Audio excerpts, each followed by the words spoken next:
Thank you very much, Leader Schumer. I'm proud to be here with these members who have fought so valiantly for voting rights.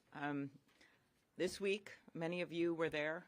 I go back to that day, the officers with the scratched faces, people standing between us and death, the members in that room, and then at the very end, when Senator Blunt and myself and Vice President Pence walked down that long walk with strewn glass on all sides, spray-painted columns, with the two young women with the mahogany box filled with the last electoral ballots ending in Wyoming.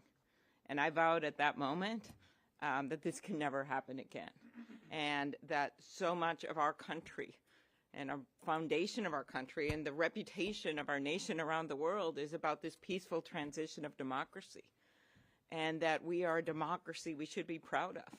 And in the words of, I think it was President Biden that quoted Bob Dole at Bob Dole's funeral, he once said when looking at civil rights legislation, no first-class democracy can treat people like second-class citizens.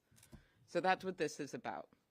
And I think you know that what happened that day really didn't end that day. I naively thought on that beautiful blue sky inauguration with all of the leaders of both parties up on that stage that the torch had been passed and that this was behind us. Far from the truth. Over 400 bills introduced across the country.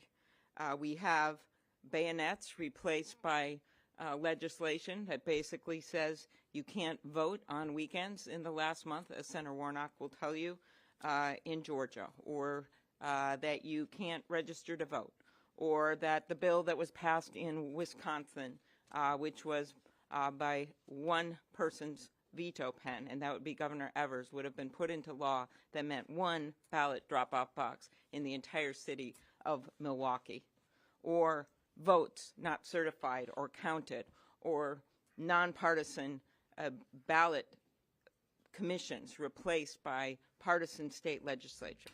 That's what's going on. The Freedom to Vote Act sets basic federal minimum standards that says it's safe to vote, that you don't have to go get a notary public in the middle of a pandemic in order to get in a mail-in ballot, which is exactly what you have to do right now in South Carolina. Basic minimal standards that are consistent with the U.S. Constitution that says that Congress can make or alter federal election laws. So that's what the focus is.